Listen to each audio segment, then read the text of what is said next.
جناب خدیجہ سلام اللہ علیہا رسول خدا حضرت محمد مصطفیٰ صلی اللہ علیہ وآلہ وسلم کی زوجہ اور جناب فاطمہ زہرا سلام اللہ علیہا کی والدہ تھی۔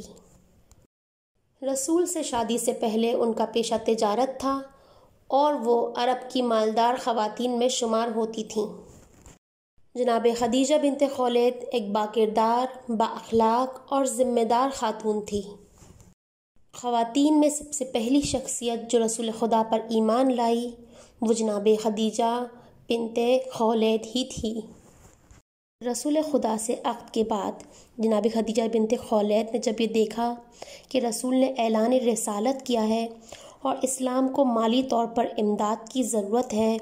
تو جناب خدیجہ الکبریٰ نے اپنی ذمہ داری سمجھتے ہوئے اپنا تمام مال دین اسلام پر خرچ کر دیا۔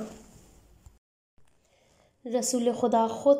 فرماتے ہیں کہ کسی مال نے مجھے اتنا فائدہ نہیں پہنچایا جتنا فائدہ مجھے خدیجہ کی دولت نے پہنچایا۔ رسول خدا صلی اللہ علیہ وآلہ وسلم نے جناب خدیجہ کی ثروت و مال سے مقروضوں کے قرض ادا کیے،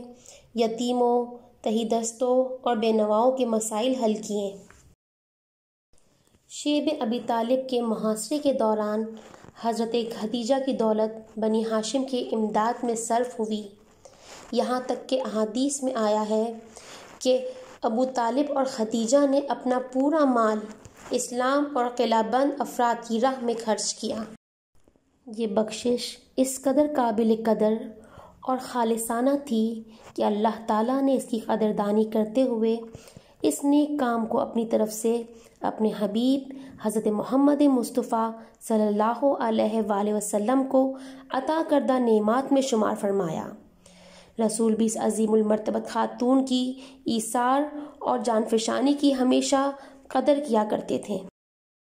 حدیث میں رسول اکرم صلی اللہ علیہ وآلہ وسلم حضرت خدیجہ سلام اللہ علیہا،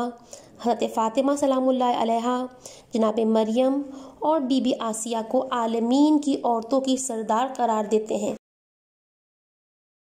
اسی طرح رسول خدا حضرت خدیجہ سلام اللہ علیہا کو دنیا کی باکمال اور بہترین خاتون قرار دیتے ہیں۔ اسلام میں حضرت خدیجہ الکبریٰ کو طاہرہ، زکیہ، مرضیہ، صدیقہ، سیدۃ النساء قریش، خیر النساء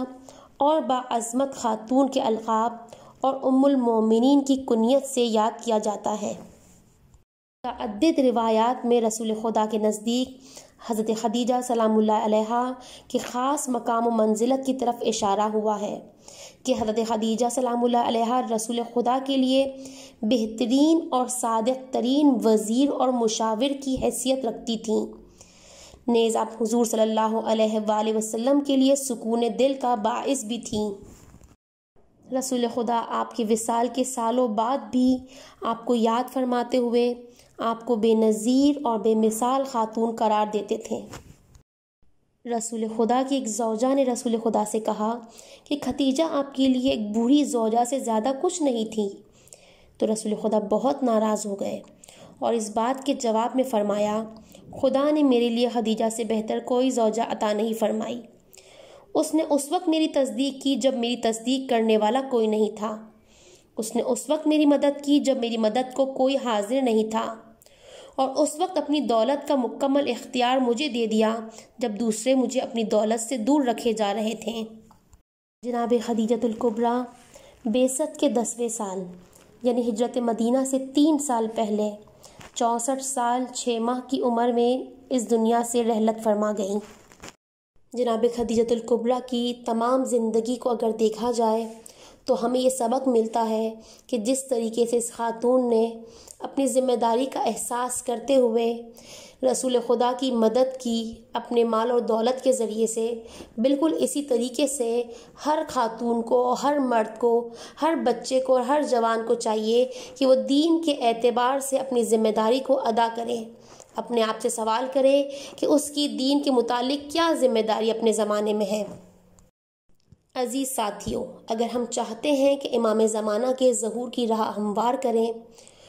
اور امام کے سچے سپاہی بنے تو ہمیں بی بی خدیجۃ الکبریٰ کی زندگی سے سبق لینا ہوگا کہ کس طریقے سے اس مشکل وقت میں اپنی ذمہ داری کو انجام دیتے ہوئے، یعنی ایک ذمہ دار خاتون بن کر کس طریقے سے جناب خدیجۃ الکبریٰ نے اسلام کی مدد کی۔ بالکل اسی طریقے سے آج کے اس دور میں ہمیں دیکھنا ہے کہ ہماری ذمہ داری کیا ہے، اور اس ذمہ داری کو جان کر اپنی صلاحیتوں کے اعتبار سے اس ذمہ داری کو انجام دے کر اسلام کی تبلیغ اور ترویج کرنی ہے۔